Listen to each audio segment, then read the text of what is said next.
Terlihat kan ya? Iya, Pak. Oke, jangan dibuka dulu nilai UTS-nya. Nanti Anda nggak fokus kuliah hari ini. Oke, jadi hari ini kita belajar tentang NB testing, yaitu lebih ke data driven untuk market design gitu ya. Nah, jadi ini adalah minggu ke-7 gitu ya. Jadi sebelum saya mulai, kita mulai dengan tebak-tebakan dulu deh ya, biar teman-teman nggak stres gitu. Tebak-tebakan. Kenapa THR itu penting untuk selamat hari raya? Kemarin kita habis Idul Fitri ya. Gitu. Kenapa kira-kira THR itu penting untuk selamat hari raya? Mungkin Pak, Silakan, Mas. kalau kalau nggak ada THR jadinya selama hari ayah. Ya, benar ya. Kalau nggak ada THR jadinya selama ayah. Oke, saya lihat lagi yang kedua kecerdasannya. Yang kedua, kota apa yang penduduknya paling tidak sabaran? Ini siang-siang pasti ngantuk ini, pas saya aja di sini ngantuk sebenarnya. Apa? Kota apa yang penduduknya paling tidak sabaran?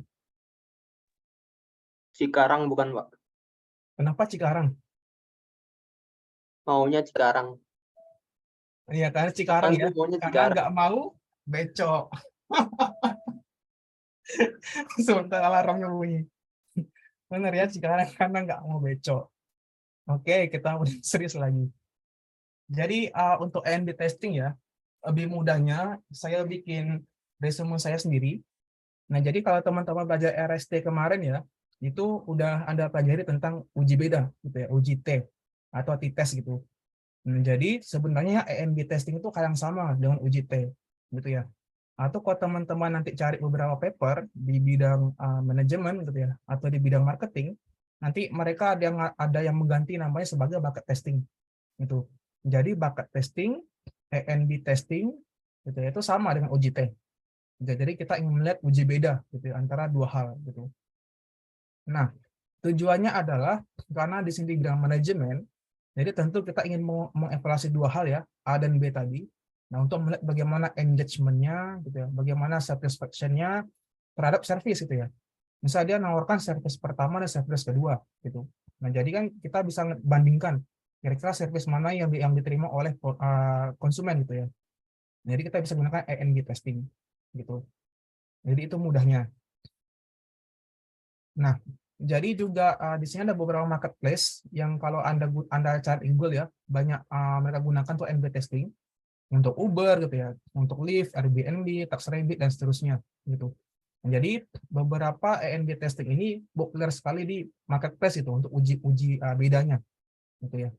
Nah, atau nanti di sini ketika mereka ada dua jasa ya, untuk online juga bagaimana untuk kemampuan advertising-nya gitu ya. Terus juga misalnya kalau digunakan used cars juga gitu, dibandingkan kira-kira bagus apa tidak. Nah, contohnya seperti ini. Jadi nanti di sini misalnya ada sellers ya. Nah, dia kan ingin mendapatkan penjualan yang optimum gitu ya. Bisa jadi nanti mereka mungkin membuat website gitu. Nah, jadi berbeda user gitu ya. Jadi kan sellernya berbeda-beda juga gitu. Ketika dia lebih nyaman dengan interface seperti apa di website. Nah, jadi itu juga kegunaan dari A/B testing gitu ya, untuk membandingkan dua hal gitu. Nah, jadi seperti apa? Jadi sebenarnya A/B testing itu sama seperti konsep peluang ya, probability. Nah, jadi di sini ada interaction antara usernya gitu ya. Jadi misalnya nanti Anda dihadapkan dengan dua hal pilihan. Misalnya Anda lebih suka dengan website tampilan seperti apa yang ramah di Anda gitu ya. Nah, jadi kita ada opsi gitu untuk kita bandingkan lebih suka yang mana. Nah, makanya nanti di sini misalnya nanti terbagi menjadi dua kelompok gitu ya. Misal kelompok pertama nanti apakah ketika dia ada treatment gitu, dia suka apa tidak antara treatment tadi gitu. Nah, kalau nanti dia ada existing system, apakah itu lebih sesuai dengan dia apa tidak gitu ya. Nah, jadi pada intinya A/B testing ini bisa digunakan untuk uji beda, uji T, dan dapat nanti nilai peluang gitu atau probability. Itu gampangnya, ada semuanya dari A/B testing. Nah, ini tadi maksud saya ya. Contohnya nanti ada beberapa tampilan mungkin website atau mungkin tampilan beberapa produk gitu ya. Nanti kalau Anda dicoba ada produk A, itu aja suka apa tidak gitu. Terus nanti diganti produk B, mana yang lebih disukai oleh Anda. Nah, jadi seorang statistician gitu ya di bidang marketing ini, mereka bisa menggunakan teknik ini, A/B testing gitu ya, untuk melihat kira-kira dalam website tadi ada button nggak yang dia nggak suka gitu ya, atau tampilan warnanya dia yang berbeda di sini gitu. Jadi nanti bisa juga ada pilihan font size gitu ya, atau font type-nya bagaimana gitu. Nah, jadi kalau A/B testing ini dia lebih menjadikan analisis untuk melihat dua hal yang berbeda tadi. Ya, tapi kalau untuk studi kasus banyaknya lebih ke membandingkan website sih. Itu gampangnya. Nah, misalnya seperti ini ya. Jadi kalau nanti tujuannya A/B testing dibandingkan program linear, kalau program linear kan kita ada sebuah fungsi ya teman-teman. Ada fungsi tertentu, kita ingin meminimalkan atau kita ingin maksimalkan untuk program linear. Nah, tapi kalau A/B testing atau A/B testing ini, nah dia lebih melihat bagaimana ketika nanti ada dua pilihan, gitu ya. Misalnya versi pertama tampilan website seperti ini, gitu. Berapa banyak orang yang suka, gitu ya. Kemudian tampilan kedua, berapa banyak yang lebih suka, gitu. Nah, jadi ketika nanti ada uji beda, gitu ya, antara sebelum dan sesudahnya, gitu, sebelum sama sesudahnya, kita bisa lihat kira-kira malah signifikan yang mana, gitu. Kalau yang signifikan setelahnya, ya berarti mungkin ada keterbaruan dengan dari pertama kan, gitu. Kalau nanti malah yang pertama lebih baik, nah berarti tidak ada keterbaruan di situ. Gitu. Jadi kan uji beda seperti itu dia hipotesisnya.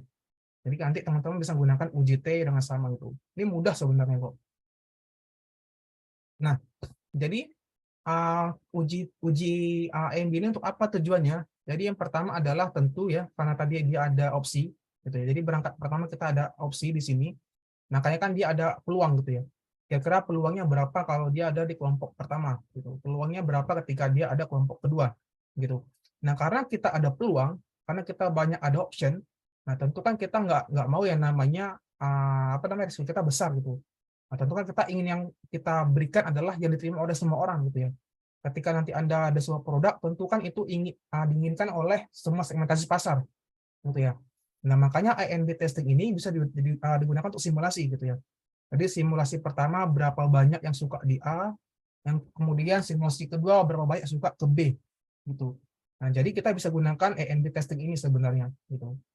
Jadi sebenarnya ini udah Anda pelajari di RST kemarin gitu. Karena kan ada uji beda, uji T gitu ya. Nah, seharusnya ini hal yang sama gitu. Jadi nggak membuat Anda bingung ya, ini itu apa lagi gitu. Nah, jadi di sini saya bikin resume juga kenapa A/B testing ini penting gitu ya. Karena ini kebanyakan teori sebenarnya. Kalau perhitungannya cuma simple kok uji T doang gitu. Tapi ini hanya beberapa teori-teorinya saja. Yaitu yang pertama adalah A/B testing ini akan membantu Anda ya untuk melihat target Anda siapa gitu ya. Karena kan tadi kan ada nilai proporsi ya. Misalnya berapa orang yang akan di kelompok B, berapa banyak ada di kelompok A gitu. Nah, makanya nanti didapatkan informasi bagaimana target audiens Anda gitu ya. Dia lebih suka kemana. Nah, yang kedua, ini ada kata kunci yang namanya higher compression rates gitu. Nah, jadi A/B testing ini dapat digunakan untuk melihat kira-kira cost-nya bagaimana. Jadi misalnya kalau opsi pertama nanti dia ada cost gitu ya, terus ada nanti mungkin dia ada nilai time-nya berapa berapa waktu yang digunakan tuh ya, terus ada profit-nya berapa. Nah, jadi kita bisa lihat kira-kira bagaimana kombinasinya ketiga itu. Gitu ya, mana yang lebih optimal gitu. Kita bisa gunakan A/B testing juga gitu. Nah, yang ketiga di sini kan karena lebih banyak contohnya interface website ya gitu. Nah, jadi misalnya nanti ada beberapa kombinasi gitu ya. Misalnya kalau tampilan website pertama itu lebih warna-warni gitu, atau tombol-tombolnya lebih lebih futuristik gitu ya. Kan banyak sekali opsi-opsi style atau desainnya. Nah, jadi A/B testing ini akan mendapatkan sebuah informasi kira-kira gitu ya. Target penjualan Anda itu yang mau membeli dia lebih suka ketampilan interface seperti apa gitu ya.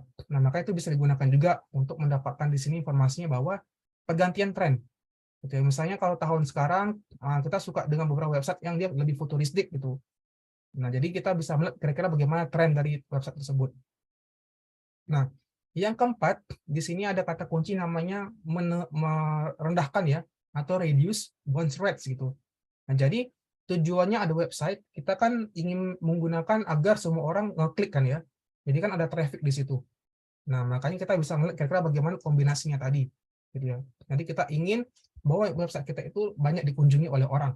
Gitu ya. Kira-kira ramah nggak di mata kita, atau mudah nggak diakses oleh mereka gitu. Nah, itu adalah tujuannya. Nah, contohnya ya, ini tampilan untuk di HP, teman-teman. Kalau teman-teman membaca paper ya, kalau sekarang ini banyak banyak apa namanya tipe format yang berbeda kalau Anda download paper. Misalnya ada PDF gitu ya, atau dari EPUB gitu, atau Word. Nah, jadi kan seperti ini kan bagaimana nyamannya Anda membaca kan ya. Nah, jadi kalau dipilih ini antara A dan B, kalau saya pribadi saya lebih suka yang B gitu ya. Mungkin kalau Anda juga setuju gitu, karena kan interface-nya lebih enak di mata. Nah, jadi kita bisa gunakan A/B testing gitu ya. Jadi kalau ada sebuah kombinasi gitu ya, atau perbandingan, kira-kira ketika ada satu opsi seperti ini, terus kita ada opsi lain, kira-kira mana yang berbeda? Gitu. Itu kan gampang kan? Nah, itu makanya digunakan uji T gitu. Jadi itu intinya uji T sebenarnya untuk A/B testing gitu. Jadi hal yang mudah lah. Jadi nanti mungkin ada beberapa studi kasus yang mudah juga kita gunakan setelah kelas ini. Itu ya. Jadi ini contoh yang paling gampang atau paling sederhana yang tadi saya bilang ketika Anda mengunduh sebuah paper ya, kita lihat gitu bagaimana tampilannya. Otomatis kita lebih suka yang B ya gitu, karena lebih nyaman di mata kita. Nah, mungkin nanti kalau ada survei yang lain, nanti ada pertanyaan gitu. Kira-kira nanti button di bawah ini nyaman apa tidak untuk kita gunakan gitu ya, accessible apa tidak. Nah, kita bisa gunakan juga tadi A/B testing gitu. Nah, contoh yang kedua, mungkin teman-teman yang mau apa namanya ikut konser Coldplay, saya juga demikian gitu. Jadi seperti ini contoh yang mudah Anda pahami ya. Jadi ada dua negara yang mungkin Anda bisa pilih opsi. Anda mau di Jakarta boleh gitu, atau Anda mau pilih di Malaysia nggak apa-apa gitu ya. Nah, coba Anda pilih tampilan dua ini. Ini tampilan yang diterbitkan di Indonesia, sama di sini yang di Bukit Jalil di Malaysia gitu. Kebalik. Ini Bukit Jalil di Malaysia, ini yang di GBK gitu ya. Nah, jadi kan beberapa dari Anda mungkin lebih suka, saya lebih suka yang pertama nih, gitu. Lebih enak dilihatnya karena ada informasinya gitu ya. Ada rank harga-harganya jelas seperti ini gitu. Atau Anda lebih suka yang seperti ini. Gitu. Ini kan selera ya teman-teman gitu. Nah, hal yang seperti ini nih matters juga untuk kita uji gitu ya, A/B testingnya. Begitu. Nah, kalau teman-teman sendiri lebih suka yang punyanya Malaysia atau punya Indonesia? Indo, Pak. Yang kenapa yang Tapi suka kalau yang di Indo ada kategori 8 itu Pak, nggak bisa lihat panggung Pak. udah tahu 800.000, kenapa Anda lihat gitu? Udah nggak usah lah. Gitu ya. Gitu. Jadi di sini nanti Anda bisa sesuaikan ya, kira-kira mana yang lebih enak di mata Anda gitu. Jadi kan ini penting juga untuk desain ya. Nah, itu gampangnya memahami A/B testing. Nah, ini contoh kedua. Jadi kalau teman-teman di bidang marketing kan dia banyak fitur ya di Instagram atau di Facebook itu ada namanya ads gitu. Jadi kita berbayar. Nah, jadi itu juga bisa digunakan A/B testing untuk melihat kira-kira bagaimana meminimaliskan cost gitu ya. Nah, jadi kita bisa lihat tampilan-tampilan tadi gitu. Misalnya kalau yang pertama seperti contohnya gitu, atau yang kedua dia lebih suka seperti ini, atau yang ketiga dia lebih suka seperti ini. Nah, jadi kita bisa lakukan simulasi nanti. Kira-kira berapa orang yang dia lebih suka ke A, dia lebih suka ke B, atau dia lebih suka ke C. Gitu. Kan mudah konsepnya. Gitu ya. Nah, sama seperti ini tadi, kalau untuk A/B testing ya, jadi misalnya pertama desainnya seperti apa gitu, seperti ini. Terus yang kedua, bagaimana ketika dia ada gambar gitu. Terus ketika dia ada video, atau dia tidak ada sama sekali di sana. Jadi kita bisa lihat kira-kira style dari targetan pasar kita, atau yang mau ingin membeli produk kita, ketika dia masuk ke website kita, kira-kira mana yang nyaman untuk mereka gitu. Jadi kan yang kita ingin metriknya kan nanti berapa banyak yang klik ya, visitornya berapa, trafficnya bagaimana gitu. Jadi kan mudah kan untuk topik ini. Nah, jadi caranya bagaimana untuk A/B testing? Tentu yang pertama adalah collect data gitu ya. Karena ini salah satu bagian dalam large scale experimentation gitu ya. Jadi kita ingin mengeksperimen kira-kira berapa banyak respon kita gitu. Nah, jadi setelah Anda mengkolek data, Anda identify goals-nya. Gitu. Kira-kira dalam interface tadi mana yang terbaik ini? Entah hanya sekedar button yang mau diganti, apakah warnanya gitu ya. Atau besar kecilnya gambar. Nah, jadi itu kegunaannya gitu ya. Nah, setelah itu kan Anda harus uji hipotesis kan? Nah, makanya sama seperti uji T gitu ya. Jadi misalnya hipotesis pertama, produk yang desain pertama lebih bagus itu. Hipotesis kedua, produk 2 yang lebih bagus. Jadi kan kita bisa menerima dan menolak hipotesis di sini. Gitu ya kan mudah. Nah, kemudian di sini nanti tantangannya apa? Kita harus bikin variasi gitu ya. Misal, plan pertama nanti ada pilihan gambarnya besar, terus nanti ada batanya seperti apa gitu. Jadi kita banyak variasi di sini. Gitu. Jadi bakal dapat nih kira-kira bagaimana rankingannya gitu ya. Misalnya si A dia lebih suka bergambar gitu. Dia lebih suka ada lebih visual seperti warna gitu. Yang kedua, mungkin dia lebih suka dengan lebih informatif gitu ya. Dia lebih suka membaca gitu. Nah, kan berbeda nanti stylenya. Nah, makanya dikatakan di sini adalah variasi. Jadi kita bisa membuat bagaimana variasinya. Nah, yang keempat, di sini saya buat resume bahwa yang paling penting adalah run eksperimen. Nah, setelah Anda dapat datanya, tentu Anda run kan eksperimennya. Anda dapatkan analisisnya seperti apa gitu. Nah, ini prosesnya, dia cuma ada 6. Nah, cara untuk mengkolek data bagaimana? Yang pertama ya, tentu Anda harus punya website-nya tadi. Kalau nanti Anda gunakan simulasi juga boleh gitu ya. Jadi bagaimana website yang sedang Anda coba gitu. Nah, yang kedua, Anda harus punya data berapa banyak user yang datang. Anda harus punya data ini dulu gitu ya. Terus kira-kira halaman mana yang dia lebih banyak traffic-nya, yang lebih banyak diklik oleh orang lain. Nah, kan kita perlu data ya seperti ini. Terus kemudian bagaimana ketika nanti ada kombinasi yang lainnya yang tadi saya sebutkan seperti warna, seperti gambar gitu ya, atau seperti informatif lainnya gitu. Nah, jadi kita butuh data itu, teman-teman. Gitu ya. Nah, yang ketiga, di sini kalau untuk menggunakannya ya di sini ada beberapa website yang mungkin Anda bisa gunakan seperti Google Analytics gitu. Jadi kita bisa lihat berapa banyak orang yang klik blog kita atau medium kita gitu. Kita bisa gunakan Google Analytics. Kemudian ada Omniture gitu atau Mixpanel dan seterusnya. Nah, jadi kita bisa gunakan website ini untuk dapat informasi. Kira-kira berapa banyak orang yang mengklik website kita gitu ya. Berapa banyak orang yang membaca gitu. Berapa banyak orang yang mengunjungi. Jadi kita bisa gunakan beberapa platform ini, teman-teman. Nah, yang keempat, di sini kita bisa dapat informasi yang namanya revenue potential gitu ya. Dari informasi traffic tadi. Itu dengan cara apa? Dengan cara kita melakukan perhitungan. Ada namanya bounce rate gitu. Jadi bounce rate ini juga nilai persentase dia. Jadi kita dapat kira-kira berapa persentase di A, ya, berapa persentase di B. Nah, bounce rate ini sama seperti odds ratio. Gitu ya. Kalau di logistik, misalnya logistik itu kan kategorikal antara 0 dan 1, atau 1 dan 2. Nah, jadi nilai peluang bounce rate ini dia hampir sama dengan odds ratio, teman-teman. Gitu ya. Jadi kita bisa dapat nih kira-kira proporsi yang A misalnya berapa persen, proporsi ke B berapa persen. Pertanyaannya, proporsi apakah bisa lebih dari 1? Nggak bisa. Kenapa, Mbak Riza? Proporsi itu kan dibagi dengan total, persentase kan dia bentuknya.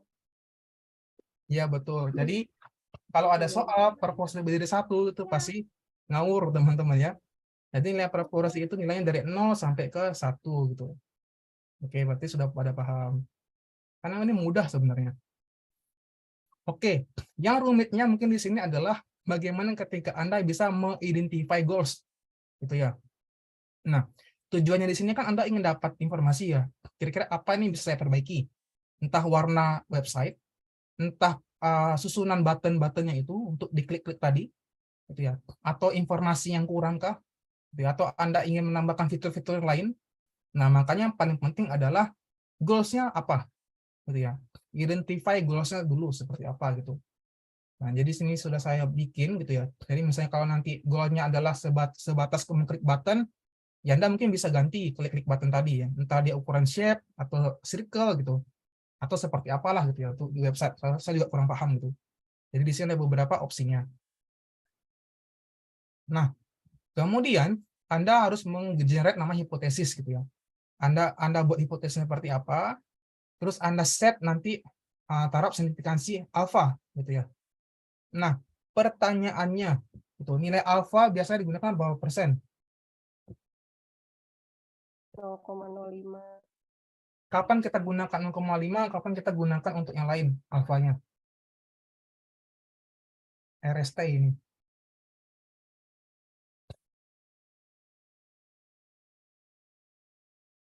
Mbak Riza orang statistik pasti paham lah.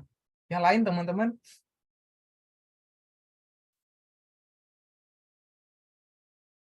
Kapan kita bisa gunakan alfa 5%? Kapan kita bisa gunakan alfa nilai yang lain? Izin mungkin menjawab Pak. Kalau sebaran Kan. datanya nggak normal Pak. Distribusi datanya nggak normal. Sebaran data nggak normal. Oke, yang lain teman-teman mau menambahin Mas Faras? Izin menambahkan, Pak. Mungkin Kan. tergantung ini ya, Pak ya. Apa namanya? Persyaratan di risetnya, ketentuannya. Biasanya kan standarnya apa namanya? Tingkat akurasinya 95% ya. Jadi pakai alfanya 5%. Tergantung syarat yang apa? Akurasi yang dipersyaratkan. Seperti itu. Oke, terima kasih Mang Krisna. Yang lain mau menambahi? Pada kondisi apa kita bisa gunakan syarat-syarat yang tadi Mas Krisna bilang? Tergantung itunya mungkin Pak. Tujuan jenis penelitiannya juga Pak. Jadi Contohnya, kalau sepengetahuan saya di ilmu sosial itu confidence interval 95% itu umumnya diterima gitu Pak. Tapi kalau saya kurang tahu juga ya kalau di eksakta gitu Pak, apakah mereka lebih menerima 0,01 gitu. Tapi setahu saya nilai alfa yang lebih tinggi itu berarti kemungkinan ada errornya itu semakin rendah gitu Pak. Alfa semakin rendah Pak. Sorry. Jadi 0,01 lebih bagus daripada 0,05. Itu sepengetahuan saya. hampir sempurna. Ada yang mau menambahi? Saya Pak, Silakan. sebenarnya idenya sama kayak Faras sih. Jadi kalau kemarin tuh yang saya sempat baca waktu bikin UTS itu adalah kalau misalnya alfanya itu lebih tidak apa istilahnya lebih rendah kan lebih bagus katanya Faras. Mungkin tergantung dari itunya konsekuensinya. Jadi kayak penelitiannya itu dipakai buat apa? Kalau misalnya ada kemungkinan false positif yang tinggi misalnya di bidang medis gitu, itu tuh bakal memiliki konsekuensi yang tinggi. Jadi kayak lebih strict gitu. Oke, sempurna udah jawabannya ya. Jadi tadi udah jelaskan sama Mbak Curin tadi gitu. Nah, jadi pada intinya tergantung objeknya apa ya, sama Mas Faras tadi. Misalnya kalau teman-teman di sosial humaniora 10% udah bagus kok gitu ya. Jadi kalau Anda gunakan 80%, 90% itu udah bagus sebenarnya. Gitu ya. Kalau di bidang medicine, kan tentu kan nyawa orang gitu. Kita gunakan alfa 1% gitu ya. Nah, sisanya bisa gunakan 5% gitu. Nah, mengapa kita perlu concern di situ? Gitu. Karena kan kalau Anda gunakan untuk riset, kita kan ada 3 hal yang kita utamakan gitu ya. Waktu Anda, terus tenaga Anda dan uang Anda gitu ya. Nah, kalau nanti khawatirnya adalah di bidang sosial humaniora ini itu kan lebih kompleks ya, karena kita berhubungan dengan manusia gitu. Manusia itu kan makhluk yang kompleks dia, dinamik gitu. Nah, jadi ketika nanti Anda gunakan alfa 1%, itu kan Anda banyak rugi sebenarnya ya. Gitu. Nah, kalau Anda rugi waktu atau rugi uang gitu, karena banyak problem signifikan bisa jadi gitu. Jadi menyesuaikan nanti gitu ya. Nah, jadi itu artnya untuk membuat hipotesis. Nah, di sini saya berikan beberapa contoh ya untuk apa yang bisa Anda pertimbangkan. Yang pertama nanti Anda harus tahu dulu tipe data Anda ya. Data itu tipenya apa saja?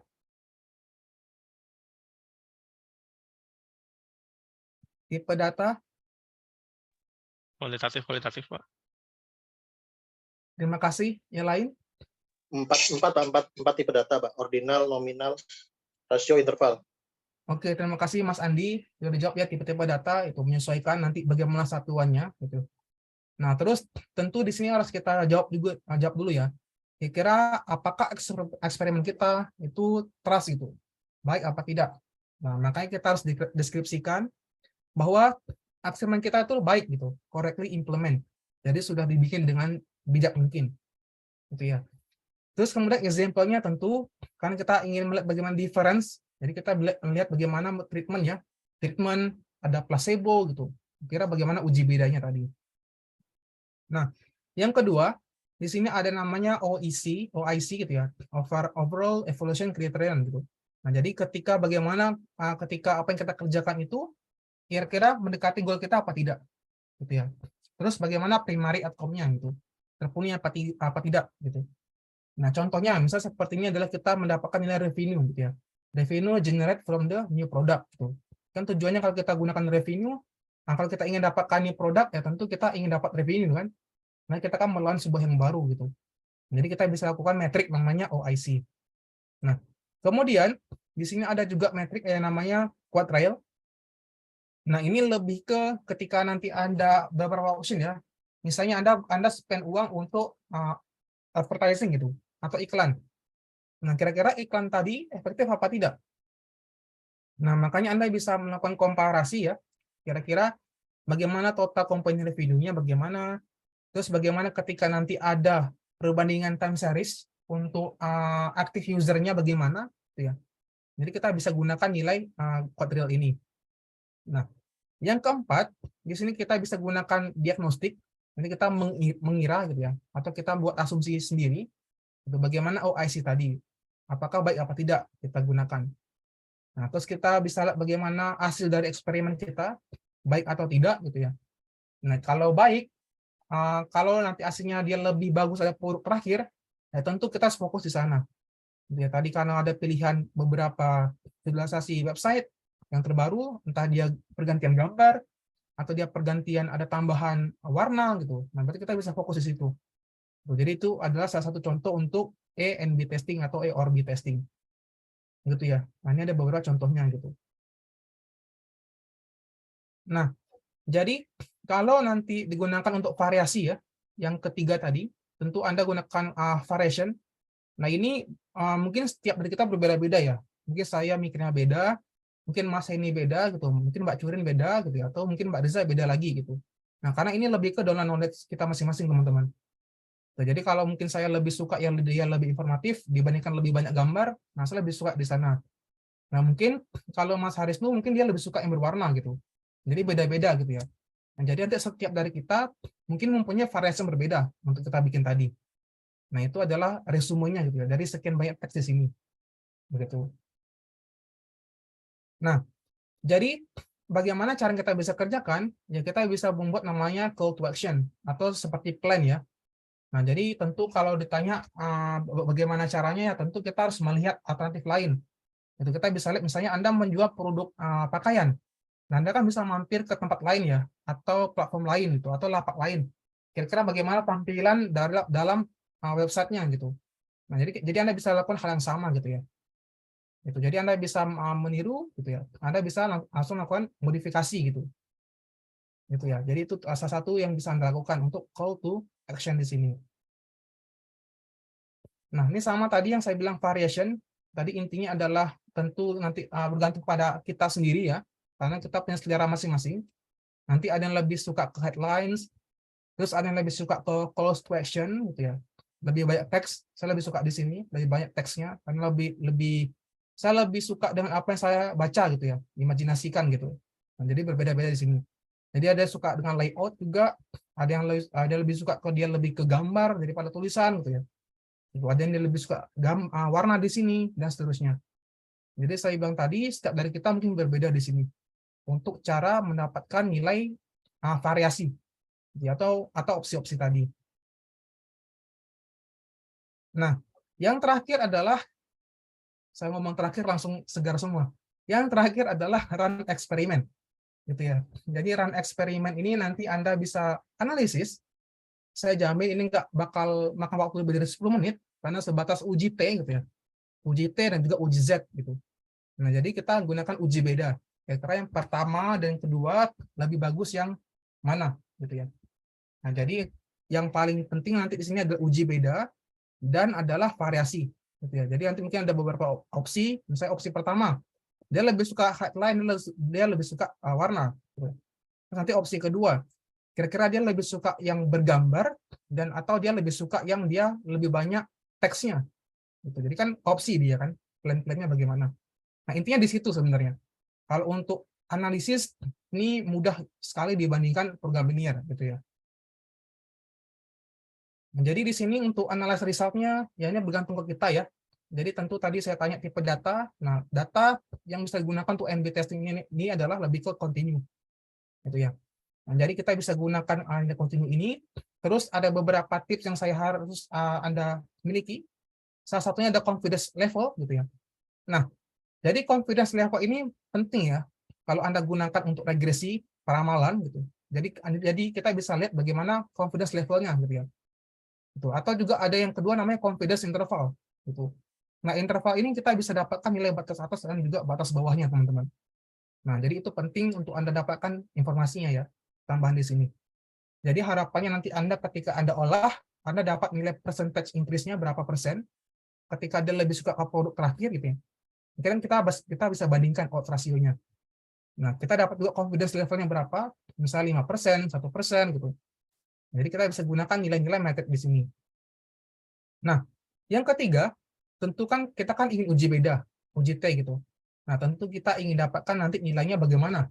Apakah dia benar-benar difference gitu ya, significance difference apa tidak. Nah, jadi kita bisa gunakan nilai-nilai tadi. Gitu.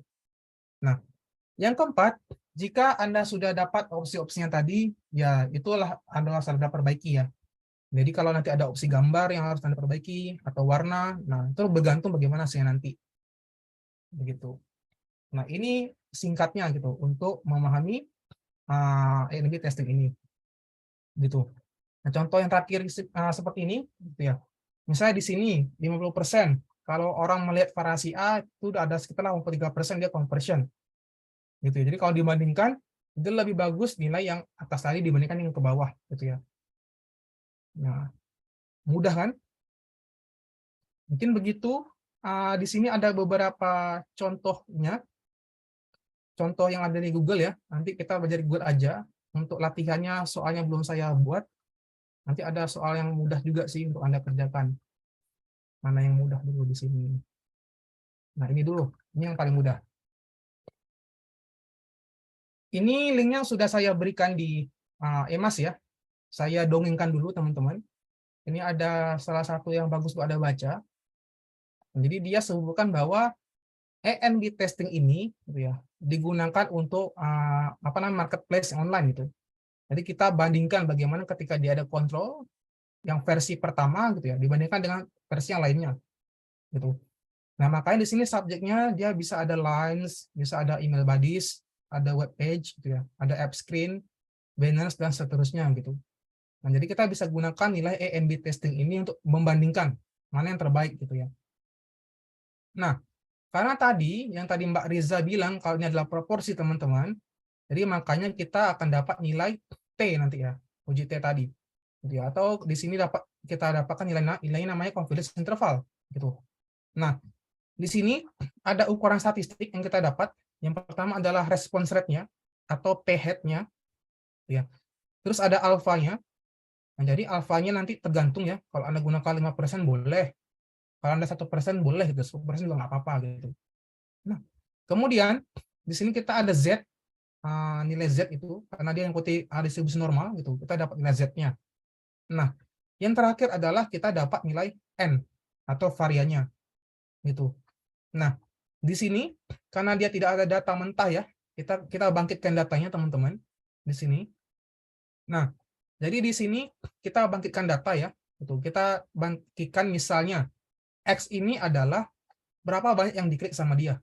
Itu misalnya dibangkitkan sebuah studi kasus, X-nya ini 150, jadi ada 150 orang yang mengklik dan ada 900 orang yang memberikan impresi yang baik.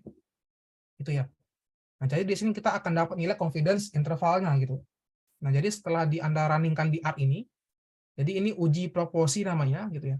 Jadi uji proporsi untuk melihat bagaimana ketika ada 150 yang mengklik dan ada yang kita dapatkan adalah 900 impression gitu. Nah, jadi kita bisa gunakan ini untuk Anda running. Gitu ya. Nah, setelah Anda bikin, nah kita dapatlah nilainya ini. Batas bawahnya adalah 0,14 dan batas atasnya adalah 0,19 gitu. Nah, berarti peluangnya kecil teman-teman. Peluangnya hanya sebesar 14% gitu ya, batas bawahnya. Dan juga batas atasnya adalah 19%. Nah, kalau ada nilai seperti ini, berarti dia nggak bakal lebih dari 20%, teman-teman. Gitu ya. Ini cara bacanya adalah dia nggak bakal lebih kecil dari 14% dan dia nggak bakal lebih besar daripada 19%. Itu namanya confidence interval. Gitu. Nah, dibikinlah simulasi. Gitu ya. Nah, dibikin simulasi, si soal ini dia mengambil simulasi kalau yang akan digunakan 17% gitu. Kira-kira bagaimana hasilnya? Gitu ya. Jadi dari hasil confidence interval ini dia simulasikan 17%. Nah, jadi dia ada hipotesis gitu. P 0. Proporsinya dia 17% gitu ya. H1-nya tidak sama dengan 17%. Nah, makanya tadi digunakan lagi untuk ujinya tadi, dibangkitkan lagi datanya. X-nya tadi 150 yang mengklik dan 900 yang ada impresinya gitu. Dengan nilai peluangnya ada 0,17. Nah, bagaimana hasilnya? Nanti akan dia dapatlah nilai peluang gitu ya, atau proporsi atau p-value seperti ini. Nah, p-value seperti inilah yang dibandingkan ke alfa gitu ya. Nah, kalau dia kurang dari 5% berarti dia ditolak apa diterima gitu.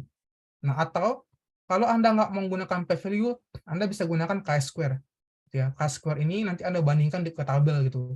Nanti ada tabel chi-square-nya bagaimana. Nah, itu caranya kan mudah banget. Nah, yang kedua, di sini ada informasi lagi ketika dia ada varian yang berbeda gitu ya. Ketika dia ada two varian di sini. Nah, ini berbeda rumusnya. Yang pertama, ini kalau dia variannya sama gitu ya. Kalau dia homogen di sini. Kalau kita asumsikan bahwa dia heterogen, teman-teman, jadi kita bisa gunakan uji Z seperti ini. Gitu ya. Ini seharusnya di RST diajarin gitu ya. Di kelas saya ajarkan ini. Jadi di sini ada uji Z juga. Jadi kita lihat bagaimana proporsi di beda grup gitu ya. Makanya di sini ada X1 dan X2 variabel kita gitu ya. Misalnya variabel pertama, variabel kedua, jumlah ses pertama dan jumlah ses keduanya berapa. Gitu. Nah, makanya di sini kita bikin tadi misalnya ada soal lagi gitu. Di sini didapatkan simulasi. Kalau 120 klik berarti kita ada 800 impression gitu ya. Nah, kalau ada 100 klik berarti kita 700. Kira-kira mana nih uji bedanya antara dua variabel ini? Ya, karena kan nilainya berbeda gitu. Nah, kita bisa lakukan uji to sample gitu. Nah, nanti kita dapat seperti ini lagi 0,69 Anda bandingkan ke alfa, kira-kira signifikan apa tidak gitu ya, dan seterusnya. Nah, ini ada proporsi gitu ya. Proporsi pertama dengan proporsi kedua. Gitu. Jadi kalau kita dapatkan nilai proporsi ini berarti kan lebih tinggi 15% yang pertama ya. Nah, berarti secara statistik ini lebih bagus kombinasi P1. Nah, P1 anggaplah dia warna dan gambar gitu ya. P2 anggaplah dia hanya pergantian teks itu. Nah, berarti kan Anda harus ganti website tadi lebih banyak warna dan juga lebih banyak gambar. Itu kan mudah kan kalau seperti ini. Itu nanti Anda bisa baca lagi ya di sini. Kurang lebih nanti soal entah UAS nanti masih dibahas juga. Kurang lebih seperti ini sih gitu. Kan nggak terlalu susah ya untuk diolah gitu kan, mudah banget kayak begini. Begitu, ini yang pertama yang mungkin Anda bisa pelajari. Terus kemudian di sini ada yang lain, saya dongengkan lagi. Nah, di sini, ini codingnya ada sih, saya malas aja running, saya dongengin aja lah ya. Nah, di sini ada dua pilihan, ya. Kalau Anda lihat gambar, kita juga nanti ada uji A and B di sini. Nah, yang seperti ini nih. Ini kan tampilan website ya. Tampilan website, ada bla bla bla bla blanya. Nah, yang beda hanya button gitu ya. Misal learn more gitu, warna ini. Kemudian ada warna ini juga gitu. Ada tanda tanda klik tuh. Nah, jadi kan lebih mudah orang lain mungkin yang kanan ya, karena kan ada petunjuk untuk mengklik gitu. Nah, kalau seperti ini kita bisa dapat nih nanti kalau Anda survei gitu. Berarti 72% orang suka dengan yang ini dibandingkan yang kedua. Ya, dibandingkan yang pertama. Kita lebih suka yang kedua dibandingkan yang pertama. Gitu ya. Nah, jadi nanti di sini ada datanya, nanti Anda lihat aja ya. Download aja di sini gitu. Nanti di sini ada datanya. Yang pertama adalah kontrol, yang kedua adalah tes gitu. Nanti di sini ada adopt today-nya gitu. Berarti kalau 0 berarti dia klik. Kalau 1 dia tidak gitu. Nah, ini adalah datanya. Gitu ya. Kemudian di sini dia bikin dua variabel. Yang pertama adalah absolute, yang kedua adalah relative proportion gitu.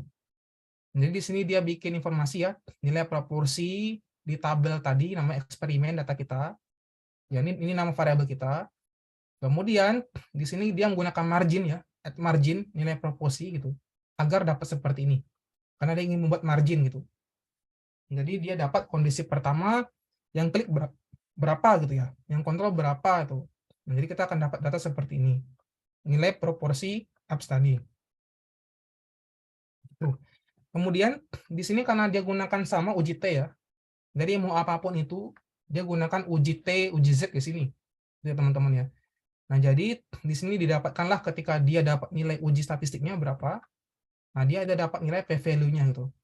P-value berapa di sini dan berapa K-square-nya gitu. Nah, jadi dia dapat K-square seperti ini. Gitu ya. Jadi di sini dia dapat nilai confidence intervalnya yang pertama gitu. Nah, tadi nilai proporsi ini tergantung masalah teman-teman ya. Tapi kalau nanti masalahnya dia adalah mendapatkan nilai yang paling bagus gitu. Nah, berarti kan dia nilai proporsi yang paling besar gitu ya. Nah, kalau yang jelek bagaimana proporsinya? Berarti dia kebalikannya gitu. Jadi di sini tergantung masalahnya nanti apa gitu nilai proporsinya. Gitu. Ini contoh yang kedua tadi. Kemudian contoh yang terakhir.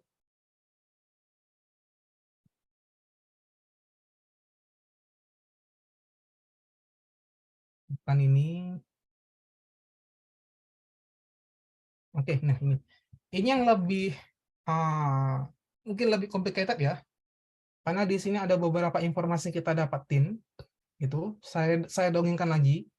Jadi di sini goalnya adalah tentu A/B testing. Jadi kita ingin dapatin kira-kira variabel apa yang ingin kita measure. Ya, variabel apa yang akan kita analisiskan. Yang kedua, problem apa yang kita ingin tertarik untuk kita uji. Jadi dia lebih ke opportunistic di sini. Gitu. Nah, kemudian kita akan dapatin kira-kira the variable you are going to differ between condition gitu. Kira-kira pada kondisi apa, mana variabel yang lebih bagus itu ya, atau lebih valuable gitu. Nah, yang ketiga, kira-kira kalau digunakan hal yang lain bagaimana hasilnya eksperimennya tadi. Gitu ya. Jadi ini adalah poin keempat. Nah, datanya sudah saya coba juga. Ini juga menarik datanya. Nah, datanya di sini ada sekitar 3.650 observasi. Gitu ya, dari 2017 gitu sampai 2019 gitu ya. Nah, dia ada dua kategori, 1 dan 0. 1 ketika dia mengklik, 0 ketika dia nggak klik, teman-teman.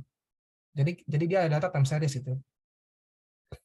Nah, di sini saya bilang ya, berapa yang mengklik itu. Berarti kalau yang kita urutkan ya, kita sort itu dari oldest and most recent date gitu ya. Nah, di sini dari awalnya 2017 bulan pertama sampai 31 2017 tuh. Tapi kalau data originalnya dia sampai 2019 gitu.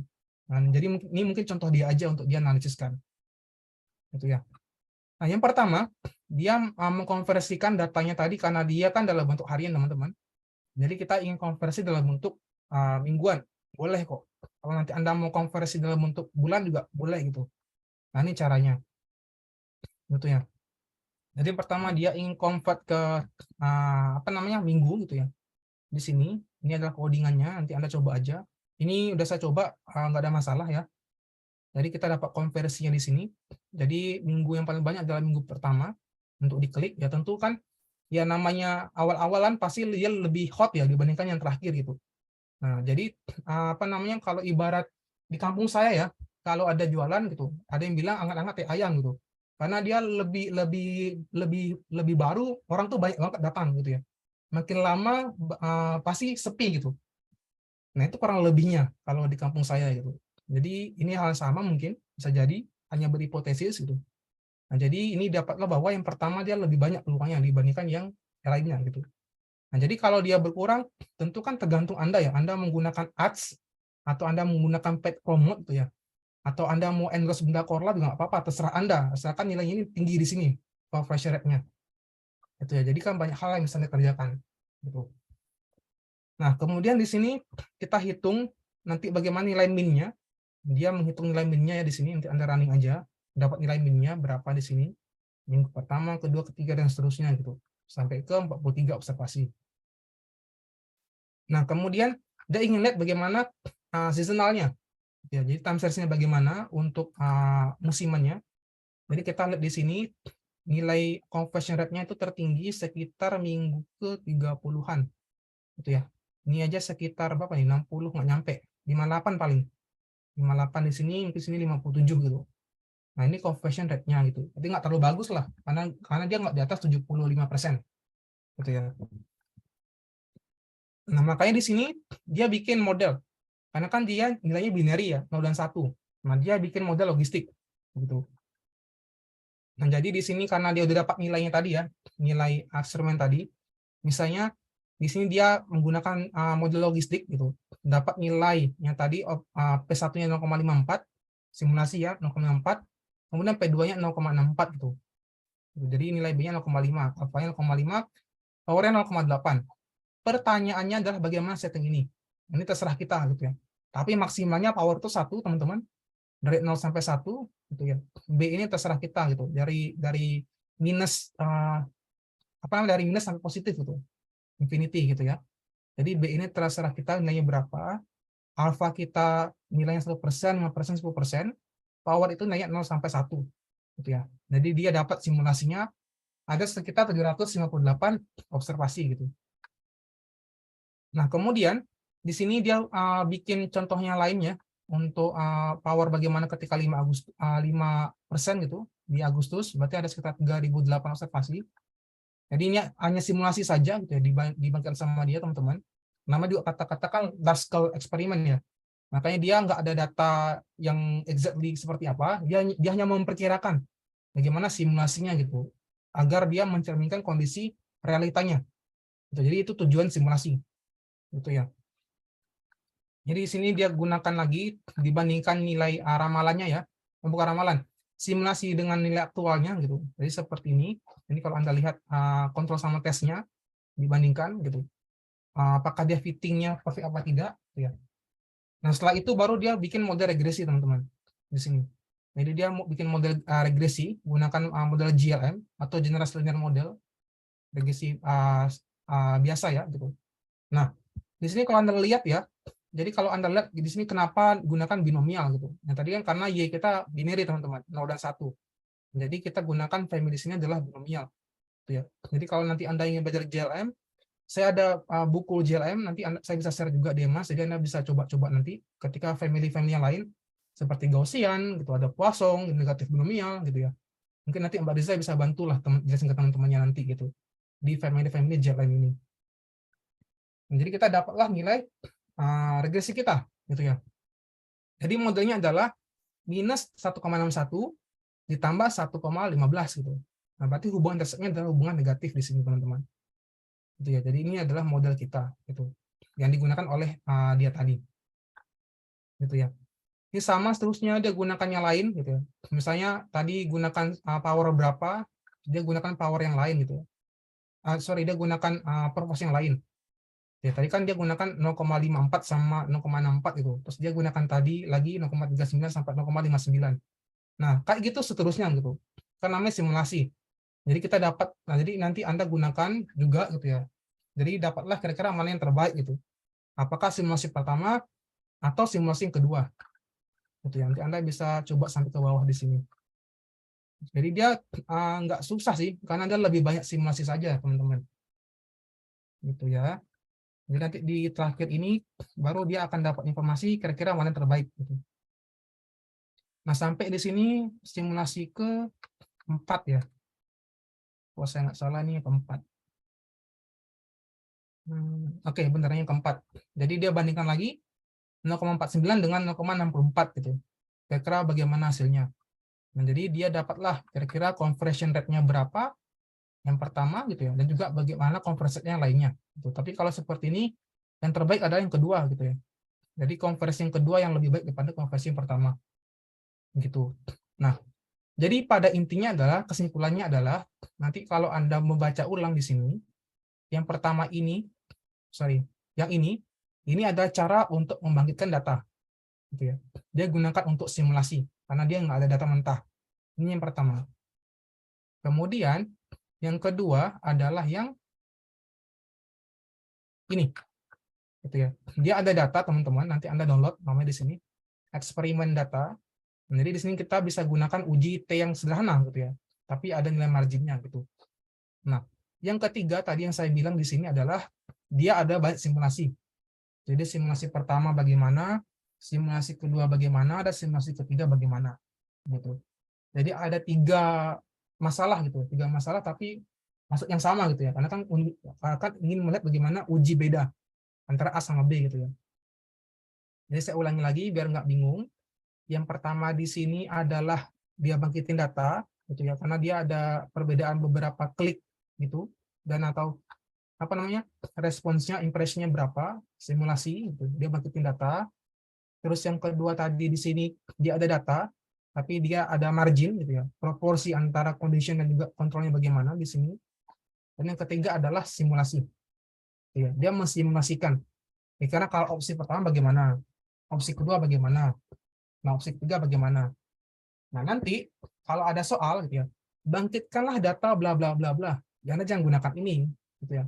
Sampai Anda lulus MM pun nggak bakal selesai gitu, karena itu bukan tujuannya gitu ya. Karena Anda harus bikin yang di sini kalau bangkitin data, gitu ya. Nah kalau ada soal lagi adalah buatlah simulasi antara A dan B, antara C dan D gitu. Ya Anda gunakan ini gitu ya. Nanti pasti di soal dikasih tahu kok berapa nilai P1, berapa nilai P2-nya. Gitu ya. Itu intisarinya topik NB testing ini. Ini resume sekitar 70 halaman loh di buku. Oke, ada pertanyaan? Mau nanya Pak, Silakan. untuk proses ini tadi kan berarti ada 2 tahap Pak ya. Yang pertama tadi kayak untuk datanya, untuk apa? Untuk memanggil datanya, kemudian ada untuk simulasi. Untuk proses simulasi ini nanti kalau misalkan nanti untuk di soal misalkan itu nanti datanya sama yang seperti yang dibagikan di awal tadi, atau data tadi kan dibilang ada data ada data simulasinya kan kayaknya beda Pak ya. Bagaimana Pak? Oh, kalau simulasi di sini dia beda Mas dengan data aktual. Data yang ada. Ini kan dia hanya membangkitkan ya. Gitu. Ini hanya sebatas bangkitin data aja. Tapi kalau nanti Anda lihat di R, ini ada X-nya berapa gitu. Proporsi yang pertama dan kedua. Cuma beda style aja kok, style masalahnya.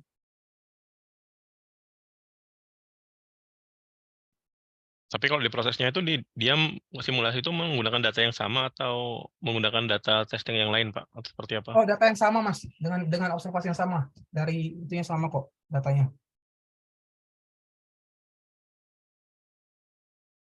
Jadi nggak mungkin lah tiba-tiba dengan hal yang lain gitu. Pasti dia diuji dengan hal yang sama di sini. Gitu. Yang lain?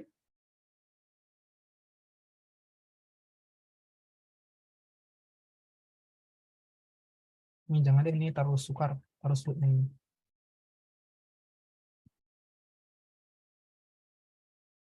Atau teman-teman kalau ada data kantor yang untuk EMB testing ini, untuk kita belajar sama-sama, nanti kabarin aja ya.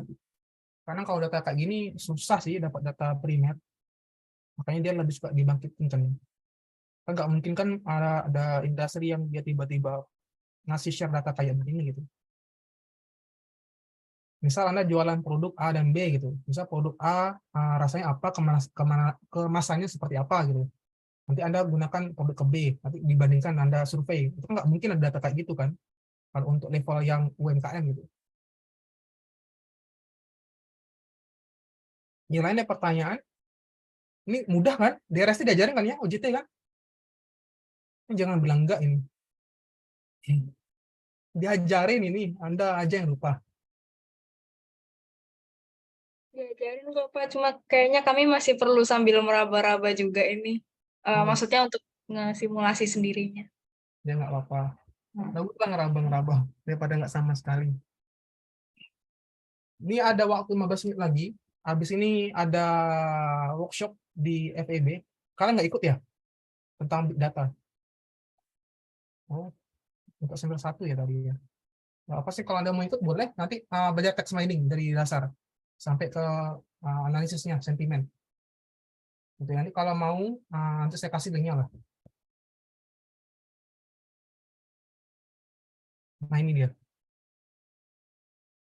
16.30. Oh enggak, ini 14.30 seharusnya. Dimajuin. Begitu. Ada pertanyaan lain teman-teman? Mudah kan? Dibandingkan program linear, saya lebih suka ini sih karena lebih mudah, karena kan hanya sebatas uji beda. Berarti untuk hitung-hitungannya tinggal minggu depan. Jadi minggu depan, minggu terakhir untuk menguji kayak tadi ya. Sisa minggu-minggu lainnya adalah lebih ke teori. Teori tentang data privasi, terus teori tentang MySQL, gitu lah. Kan lebih teori gitu. Jadi kalau untuk menghitung cuma 2 minggu aja kok. 3 minggu. Minggu kemarin, sekarang sama minggu depan. Itu ada pertanyaan?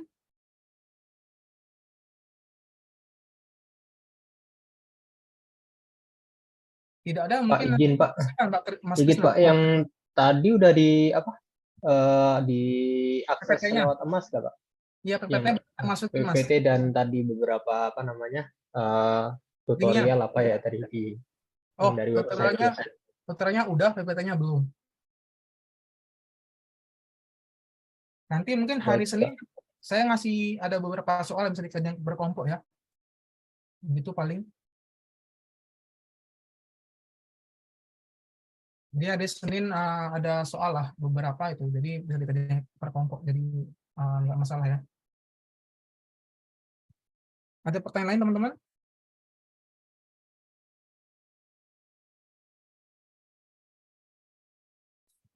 Kenapa nih pada bingung apa gimana? Perlu diulang? Gimana Mas Faras? Salah benar. Ya kan. Aman, Pak. Ini berarti sebenarnya seperti eksperimen biasa gitu ya Pak? Kan karena dia uji beda gitu ya Pak, antara kontrol dan ini hanya uji beda Mas. Karena uji beda itu hanya ditahu oleh rumpun-rumpun stat aja mungkin ya. Tapi kan kalau untuk bisnis manajemen kan kalau bilang uji beda agak lain tuh. Makanya diganti sama mereka, mereka EORG testing tadi. Diganti nama aja kok. Oke Pak. Berarti nanya juga dong Pak, berarti yang barusan ini sama kayak yang kita baru satu yang ngebagi training sama testing tuh mirip-mirip ya Pak? Apa? Kalau membagi testing training itu kan untuk gunakan machine learning Mas, untuk di model belajar. Beda dengan maksud dari uji T ini. Tapi sama-sama dua data gitu ya, bagaimana? Ya, sama-sama menseparasikan data. Tapi beda tujuan ya. Oh, oke. Kalau membandingkan kan harus apple to apple dibandingkan. Nah, kalau untuk separasi tadi, yang pertama kan namanya model machine learning kan dia akan belajar ya. Makanya kita ngasih dulu makanan untuk dia belajar itu. Testingkan, kira-kira kita trainingkan gitu. Nah, kalau dia udah belajar baru kita kasih soal kan, kira-kira dia ngerti apa tidak. Nah, itu filosofi testing sama training. Gitu ya. Nggak ada pertanyaan?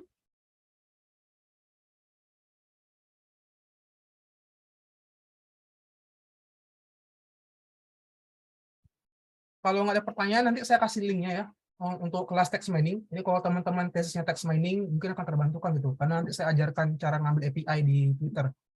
Gitu ya.